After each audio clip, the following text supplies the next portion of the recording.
Nasamsam ang halos 4 na milyong pisong halaga ng ilegal na droga mula sa 2 sospek sa isinagawang operasyon sa Sitio 7, Barangay Mabini, Calawag, Quezon.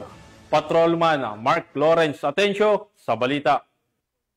Dalawang individual sa isinagawang bypass operation ng operatiba ng Quezon Police Provincial Office sa Sitio 7, Barangay Mabini, Calawag, Quezon. Kinilala ang mga sospek na sina alias Atoy at alias Makmak, pawang mga residente ng Barangay Kalimpak, Ginyangan, Quezon. Nakumpiska mula sa sospek ang 187 grams na hinihinalang shabu na tinatayang nagkakahalaga ng mahigit 3.8 million, 250 grams na hinihinalang marijuana na nagkakahalaga ng mahigit 90,000, isang 1,000 bill na ginamit bilang bypass money, isang itim na sling bag, at isang Rusco multicab. Ang mga sospek ay naharap sa kasong paglabag sa Section 5 at 11, Article 2 ng Republic Act 9165 o Comprehensive Dangerous Drugs Act of 2002. Ang Quezon PNP ay determinado, walang takot at hindi kailanman mapapagod sa pagtupad ng tungkulin upang tiyakin ang kapayapaan at ligtas na komunidad. Mula dito sa Calabarzon, ako ang inyong Police News Network Correspondent,